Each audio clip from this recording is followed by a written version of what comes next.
അസ്സലാമു അലൈക്കും വറഹ്മത്തുള്ളാഹി വബറകാതുഹു. ബിസ്മില്ലാ അൽഹംദുലില്ലാ വസ്സലാത്തു വസ്സലാമു അലാ റസൂലില്ലാ.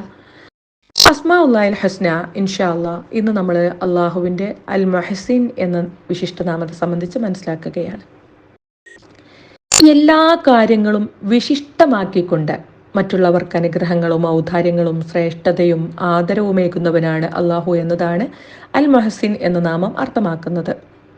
അള്ളാഹു പറയുന്നു, അല്ലദീ അഹ്സന കുല്ല ഷൈഇൻ ഖലഖ. താൻ സൃഷ്ടിച്ച എല്ലാ വസ്തുക്കളെയും വിശിഷ്ടമാക്കിയവനത്രേ അവൻ. അള്ളാഹുവിന് അൽ മുഹസിൻ എന്ന നാമം വിശുദ്ധ ഖുർആനിൽ വന്നിട്ടില്ല എങ്കിലും അത് അള്ളാഹുവിൻ്റെ പ്രവൃത്തിയായിക്കൊണ്ട് വിശുദ്ധ ഖുർആൻ വിശേഷിപ്പിക്കുന്നുണ്ട്. വസവ്വറക്കും ഫഅഹ്സന സൂറക്കും. നിങ്ങൾക്കവൻ രൂപം നൽകുകയും നിങ്ങളുടെ രൂപം അവൻ നന്നാക്കുകയും ചെയ്തിരിക്കുന്നു. ഇവിടെ നമ്മൾ മനസ്സിലാക്കേണ്ടത്, നമുക്ക് ലഭിക്കപ്പെട്ട രൂപവും സംവിധാനങ്ങളുമെല്ലാം ഏറ്റവും നല്ല രൂപത്തിൽ ആക്കി തീർത്തത് അള്ളാഹുവിൻ്റെ ഔദാര്യമാണ്. അപ്പോൾ അള്ളാഹു അൽ മന്നാനും അഥവാ അനുഗ്രഹം ചൊരിയുന്നവനും അൽ വഹാബും അഥവാ ദാനമേകുന്നവനുമാണ് എന്നുള്ള ആശയങ്ങളും അൽ മുഹസിൻ എന്ന നാമം അറിയിക്കുന്നുണ്ട് എന്നുള്ളതാണ്.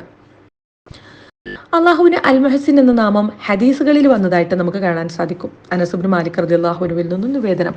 അള്ളാഹുവിൻ്റെ റസൂൽ സ്വല്ലല്ലാഹു അലൈഹി വസല്ലമ പറഞ്ഞു, ഇപ്രകാരം പറഞ്ഞിരിക്കുന്നു: ഇദാ ഹക്കംതും ഫഅദിലു വഇദാ ഖതൽതും ഫഅഹ്സിനു ഫഇന്നല്ലാഹ മുഹ്സിനുൻ യുഹിബ്ബുൽ മുഹ്സിനീൻ. നിങ്ങൾ വിധിച്ചാൽ നീതി പാലിക്കുക, നിങ്ങൾ വധിച്ചാൽ നല്ല നിലയിലാക്കുക, കാരണം അള്ളാഹു മുഹ്സിനാണ്, അവൻ മുഹ്സിനീങ്ങളെ ഇഷ്ടപ്പെടുന്നു. ഇവിടെ നമ്മൾ മനസ്സിലാക്കേണ്ടത്, ജനങ്ങൾക്കിടയിൽ വിധിക്കുമ്പോഴും അറവുമാടുകളെ അറുക്കുമ്പോഴും നമ്മൾ ഇഹ്സാൻ പാലിക്കണം എന്ന് ഈ തിരുവചനം നമ്മളെ പഠിപ്പിക്കുന്നുണ്ട്. മറ്റൊരു ഹദീസ് ഇപ്രകാരമാണ്: ഇന്നല്ലാഹ മുഹ്സിനുൻ യുഹിബ്ബുൽ ഇഹ്സാന ഇലാ കുല്ലി ഷൈഇ. നിശ്ചയമായും അള്ളാഹു മുഹ്സിനാകുന്നു, എല്ലാത്തിനോടും ഇഹ്സാൻ ചെയ്യാൻ അള്ളാഹു ഇഷ്ടപ്പെടുന്നു. അപ്പോൾ നമ്മൾ പടപ്പുകൾ ഇഹ്സാൻ കൊണ്ട് കൽപ്പിക്കപ്പെട്ടിട്ടുണ്ട്. എന്നാൽ എന്താണ് ഇഹ്സാൻ?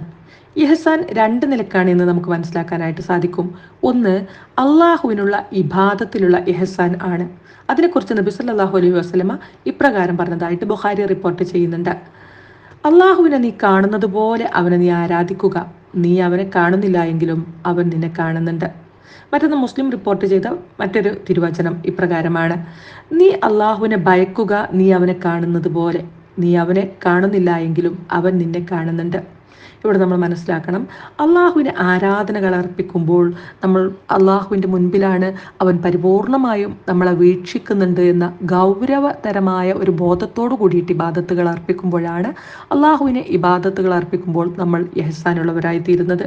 മറ്റൊന്ന്, നമ്മൾ പാപങ്ങളിലേക്കും തെറ്റുകളിലേക്കും ഇടറി വീണു പോകുമ്പോൾ ആരും കാണുന്നില്ല എങ്കിലും അള്ളാഹു കാണുന്നുണ്ട് എന്ന ഉത്തമമായ ഒരു ഭയം ഉള്ളിലേക്ക് കടന്നു വരികയാണെങ്കിൽ നമ്മൾ ഇഹ്സാനുള്ളവരായി തീരുന്നു എന്ന് നമുക്ക് മനസ്സിലാക്കാനായിട്ട് സാധിക്കുന്നു. ഇനി മറ്റൊന്ന് പടപ്പുകളോടുള്ള ഇഹ്സാനാണ്. നന്മകൾ ചെയ്തുകൊണ്ടുള്ള വർത്തനമാണ് അതുകൊണ്ട് ഉദ്ദേശിക്കുന്നത് എന്ന് നമുക്ക് മനസ്സിലാക്കാനായിട്ട് സാധിക്കും. അഥവാ അള്ളാഹുവിൻ്റെ പ്രതിഫലം ആഗ്രഹിച്ച് നമ്മൾ നന്മകൾ പ്രവർത്തിക്കുമ്പോൾ അള്ളാഹുവിൻ്റെ പ്രത്യേകമായ സ്നേഹവും ഇഷ്ടവും നമുക്ക് ലഭിക്കപ്പെടുന്നു. അള്ളാഹു പറയുന്നു, വഅഹ്സിനൂ ഇന്നല്ലാഹ യുഹിബ്ബുൽ മുഹ്സിനീൻ. നിങ്ങൾ നല്ലത് പ്രവർത്തിക്കുക, നന്മ ചെയ്യുന്നവരെ അള്ളാഹു ഇഷ്ടപ്പെടുക തന്നെ ചെയ്യും. ഇന്ന റഹ്മത്തല്ലാഹി ഖരീബും മിനൽ മുഹ്സിനീൻ. തീർച്ചയായും അള്ളാഹുവിൻ്റെ കാരുണ്യം സൽക്കർമ്മകാരികൾക്ക് സമീപസ്ഥമാകുന്നു. സനസീദുൽ മുഹ്സിനീൻ.